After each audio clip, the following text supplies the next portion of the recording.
நீங்களும் வாரணாசி, பிரயாக்ராஜ், சித்ரகூடம் மற்றும் அயோத்திக்கு செல்ல விரும்புகிறீர்களா?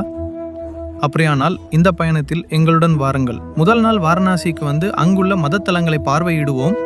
அதன் பிறகு கால பைரவர் கோயில், சங்கமோச்சன் ஹனுமான் கோயில், மாலையில் வருகைக்கு பிறகு தசாஸ்வமேத் காட்பகுதியில் கங்கா ஆரத்தி ஆகியவற்றை அனுபவித்து வாரணாசியில் தங்குவோம். இரண்டாவது நாள் வாரணாசியின் மதத்தலங்களுக்கு வருகையுடன் நாளை தொடங்குவோம். காசி விஸ்வநாத்ஜியை பார்வையிட்ட பிறகு அங்கிருந்து அன்னபூர்ணா கோயிலுக்கு செல்வோம். வாரணாசியிலிருந்து 10 கிலோமீட்டர் தொலைவில் உள்ள சாரநாத், தாமிக் ஸ்தூபி மற்றும் சவுகாண்டி ஸ்தூபி இருக்கும். அங்குள்ள உள்ளூர் உணவகங்களின் உணவை அனுபவிப்போம். பின்னர் அங்கிருந்து பிரயாக்ராஜுக்கு செல்வோம்.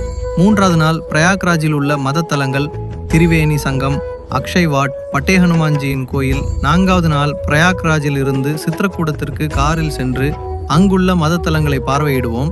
ராம்காட், காமத்கிரி பரிக்கிரமம், ஹனுமான் தாரா, ஜானகிகுண்ட், ராம்காட் ஆரத்தி. அங்கிருந்து அயோத்திக்கு சென்று அயோத்தியில் தங்குவோம். 5ஆம் நாள் அயோத்தியின் மதத்தலங்களை பார்வையிடுவோம். நாளை தொடங்குவோம்.